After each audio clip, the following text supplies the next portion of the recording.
দৈনিক রূপালী বাংলাদেশ পত্রিকাটি গত 1 বছর সফলতার সাথে বস্তুনিষ্ঠ সংবাদ পরিবেশন করে এই দেশের মানুষের কল্যাণে ভূমিকা রেখেছে।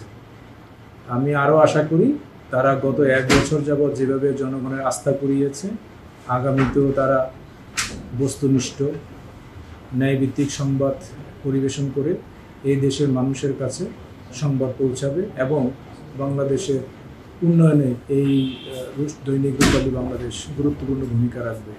আমি দৈনিক রূপালী বাংলাদেশ পত্রিকার উত্তরোত্তর সাফল্য কামনা করছি এবং আশা করছি তারা তাদের লেখনের মাধ্যমে বস্তুনিষ্ঠ সংবাদ পরিবেশনের মাধ্যমে তারা এই বাংলাদেশের চাহিদা মেটাবে।